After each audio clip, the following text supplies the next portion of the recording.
Speaker, with your permission, I shall make a statement on the government's proposals for a new agreement with our European friends that would honour the result of the referendum and deliver Brexit on the 31st of October in an orderly way with a deal.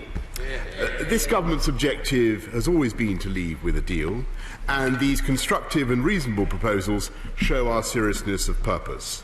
They do not deliver everything we would have wished. They do represent a compromise, but to remain a prisoner of existing positions is to become a cause of deadlock rather than breakthrough. And so we have made a genuine attempt to bridge the chasm, to reconcile the apparently irreconcilable, and to go the extra mile as time runs short. Our starting point is that this House promised to respect the referendum before the vote. More people voted to leave than voted for any political party in our history, and this referendum must be respected. Both main parties promised at the 2017 election that they would respect the referendum and that there would be no second referendum. This House voted to trigger Article 50 and has voted repeatedly to leave. Yet it has also voted 3 times against the previous withdrawal agreement and for repeated delay. And so, as I've emphasised time and again, there can be no path to a deal except by reopening the withdrawal agreement and replacing the so-called backstop.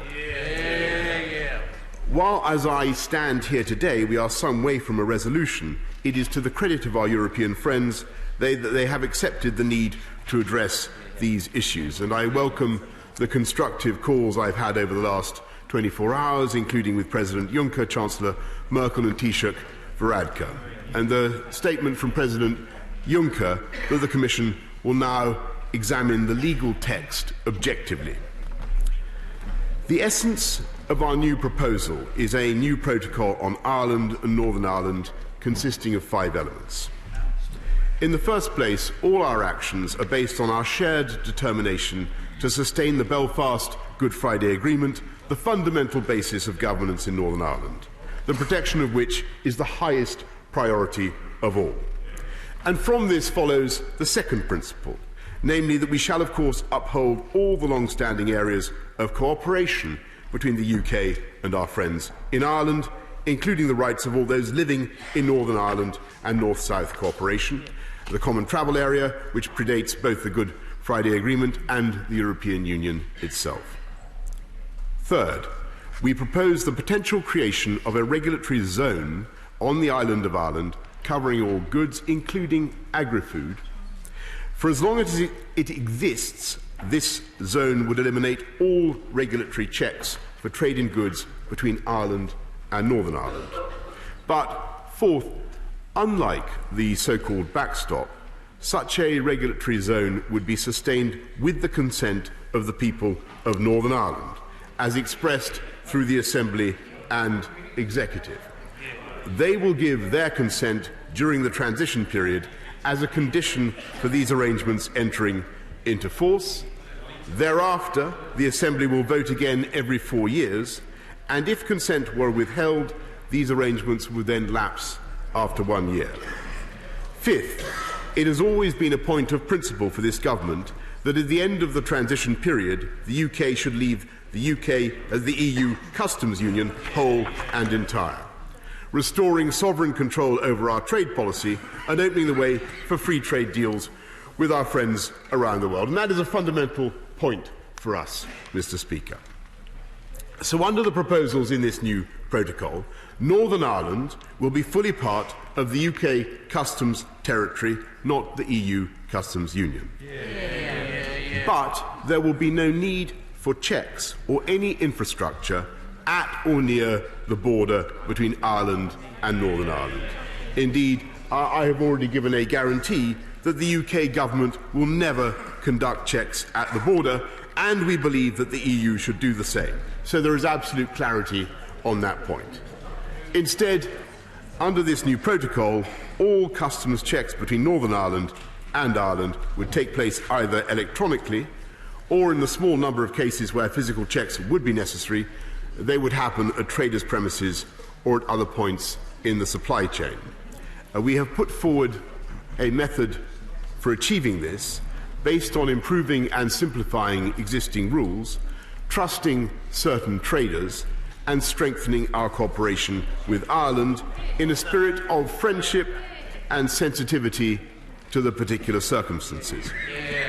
So, while these proposals will mean changes from the situation that prevails today in Ireland and Northern Ireland, it is their driving purpose to minimise any disruption. And in order to support the transition further, we propose a new deal for Northern Ireland that will boost economic growth and competitiveness and set in train new infrastructure, particularly with a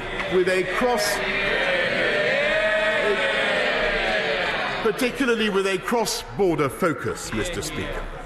Mr. Speaker, the previous withdrawal agreement and political declaration would have permanently anchored the UK within the orbit of EU regulation and customs arrangements, and an indefinite so-called backstop provided a bridge to that vision of the future. This government has a different vision, basing our future relationship with our European neighbours on a free trade agreement and allowing the UK to take back control of our trade policy and our regulations. And we propose to amend the political declaration to reflect this ambition. Our proposal should now provide the basis for rapid negotiations towards a solution in the short time that remains. I do not for one moment resile from the fact that we have shown great flexibility in the interests of reaching an accommodation with our European friends and achieving the resolution for which we all yearn. If our European neighbours choose not to show a corresponding willingness to reach a deal, then we shall have to leave on October the 31st without an agreement. And we are ready to do so. But that outcome would be a failure of statecraft for which all parties would be held responsible. When I think of the conflicts that have racked Europe in the past, of the immense challenges that we have together surmounted, of the 74 years of peace and prosperity that we have together achieved, I believe that surely we can summon the collective will to reach a new agreement. Mr. Speaker, this government has moved. Our proposals do represent a compromise, and I hope that the House can now come together in the national interest behind this new deal to open a new chapter of friendship with our European neighbours and move on to our domestic priorities, including education, infrastructure and our NHS. So, Mr. Speaker, let us seize this moment to honour our overriding promise to the British people: respect Brexit, get Brexit done, and I commend this statement to the House.